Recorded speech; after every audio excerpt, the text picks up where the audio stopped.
नमस्कार दोस्तों, वॉक पे चर्चा में आप सबका स्वागत।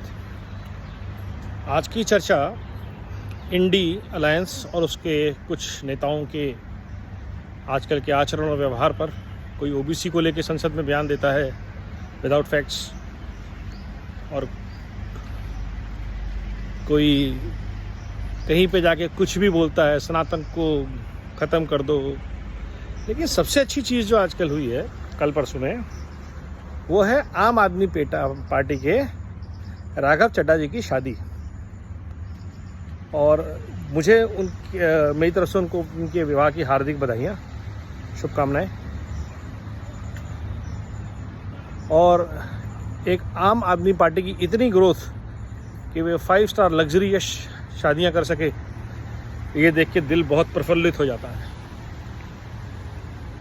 और इस तरह से आम आदमी पार्टी की जो रही सही छवि थी कि वो आम आदमी पार्टी के लिए, आम आदमी के लिए काम करती है, वो भी, उसका भी कांग्रेसीकरण हो गया।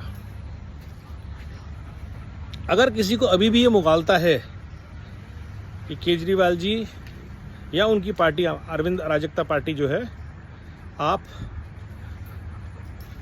किसी भी आम इंसान के लिए कुछ भी सोचते हैं, तो आपको तवज्जो देनी चाहिए उनके किसी भी पुराने बयान पे 2013-14 के, जहां वो एक एक नेता जिनके साथ वो आज खड़े हुए हैं उनको कोस कोस के गालियां देते हैं कि ये भ्रष्ट परिवारवादी लोग, इन्होंने देश में भ्रष्टाचार, सबको उठा कर जेल में डालूंगा।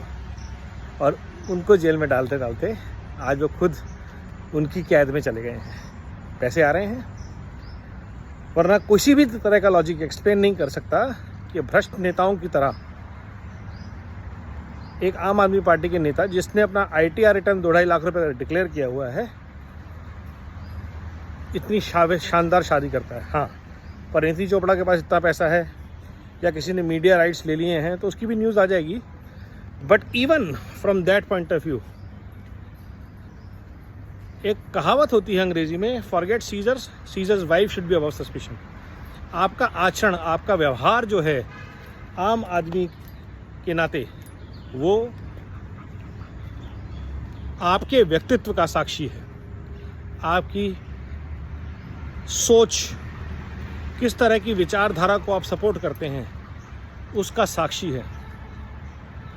अगर वो आदमी जो कहता था कि हमें मकान, सुरक्षा, बड़ी गाड़ी नहीं लेनी चाहिए आम जनता के लिए, और वो लेता है, उसके नेता सारी प्रिविलेज लेते हैं, तो ये एक बहुत बड़ा विश्वासघात है भारत की जनता के साथ, जिन्होंने कभी, उनमें से एक मैं भी हूँ, कभी इस विचारधारा का सपोर्ट किया था कि भारत में संतुलन के लिए विपक्ष में एक अच्छी पार्टी होनी चाहिए। आज वो पार्टी जो है वो कांग्रेस का हिस्सा है और भारत की बर्बादी में अब उसका भी हिस्सा है। तो जो लूट झूठ और फूट की राजनीति है, जिसमें अभी तक TMC, NCP जैसी पार्टियां, समाजवादी पार्टी, लालू यादव, कांग्रेस जैसी पार्टियां थीं, लेफ्ट पार्टियां थीं, उसमें अब अरविंद अराजकता पार्टी भी शामिल हो गई है। तो भारत की राजनीति का ये एक नया दौर है, नया रसातल है, जहां एक तरफ भाजपा है जिसमें मेरिट के बेसिस पे, परफॉर्मेंस के बेसिस पे लोगों को आगे बढ़ाया जा रहा है, स्टेट्स को आगे बढ़ाया जा रहा है, परफॉर्मेंस के लिए पुश किया जा रहा है, जिसका नतीजा है कि यूपी जैसी बीमारू स्टेट, MP जैसी बीमारू स्टेट देश की अग्रणी स्टेट्स में हैं, ग्रोथ इंजन्स हैं। और पंजाब जैसी स्टेट जो है वो एक रिजीम चेंज के बाद भी लगभग उसी या उससे ख़तरनाक दौर में है, क्योंकि वहाँ पे खालिस्तानियों का बोलबाला है, खालिस्तानी सपोर्टर्स का, और आम जनता का नहीं है ये वो लोग हैं जिन्होंने फंड किया था इलेक्शन कैंपेन्स को आम आदमी पार्टी की, और now they are extracting their pound of flesh. तो ये सब कनेक्टेड है। मैं आपको इसलिए बता रहा हूँ कि जब देश में भ्रष्ट और व्यापार, परिवारवादी सोच के लोग आगे आएंगे, तो देश को तोड़ने की हर किस्म की साजिश में, देश को लूटने की, देश को बर्बाद करने की, देश को डरा के धमका के रखने की कि देखो जी भाजपा आई तो देश में दंगे हो जाएंगे, मुसलमानों का जीना हराम हो जाएगा। आज 10 साल से भाजपा का शासन है।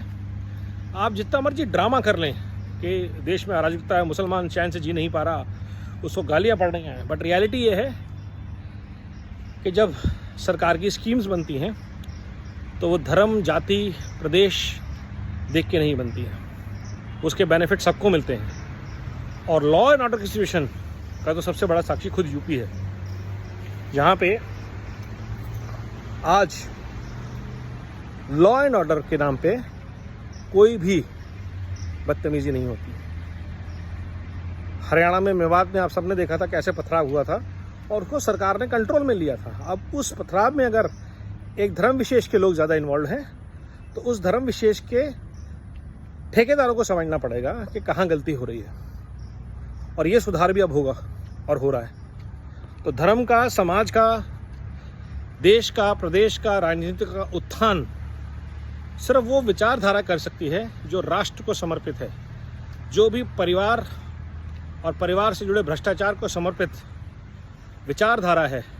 आप उसे जितना मर्जी सेक्युलर कह लीजिए, आप उसे जितना मर्जी ओबीसी और महिलाओं और पिछड़ों का, ट्राइबल्स का कह लीजिए, रियलिटी ये है कि उन सब पार्टियों के नेता जो उन पार्टी को लीड करते हैं वो परिवारवाद, भ्रष्टाचार का सूचक हैं। और जो लोग बात करते हैं ना कि राजनाथ सिंह का बेटा और अमित शाह का बेटा, उनको मैं एक चीज़ बड़ी क्लियरली स्पष्ट कर दूं, डॉक्टर का बेटा डॉक्टर बने, इसमें कोई गुरेज नहीं है, लेकिन डॉक्टर अगर अपने बेटे को एम्स का हेड होने के नाते अपने बाद एम्स का हेड बना दे, बिना किसी एक्सपीरियंस के, बिना किसी एक्सपोजर के, बिना किसी ट्रेनिंग के, वो भ्रष्टाचार है, वो डॉक्टर कभी नहीं कर सकता। लालू यादव का बेटा लालू यादव नहीं हो सकता, शरद यादव की बेटी शरद यादव नहीं हो सकती, इंदिरा गांधी का पोता इंदिरा गांधी नहीं हो सकता, वो नेहरू और कोई भी नहीं सकता, क्योंकि वहीं से परिवारवाद के वंश के बीज ही गलत हैं। तो हमें ये समझना पड़ेगा, नेता का बेटा नेता बने, इसमें किसी को ऑब्जेक्शन नहीं है, लेकिन उसकी जो ग्रोथ और राइज है वो उसकी मेरिट पे होनी चाहिए। आज सुषमा स्वराज जी की बेटी ने भाजपा में एज स्पोक्स पर्सन ज्वाइन किया है, किसी को ऑब्जेक्शन नहीं है। क्यों? क्योंकि इससे आगे का रास्ता उसका मेरिट तय करेगा।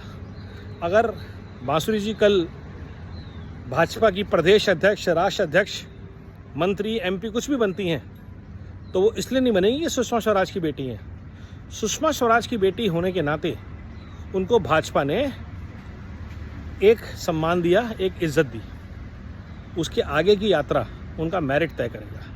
यही फ़र्क है परिवारवाद में और परिवारों से जुड़े संस्कार में। सोचिए, विचार कीजिए। वंदे मातरम, भारत माता की जय, वंदे भारत।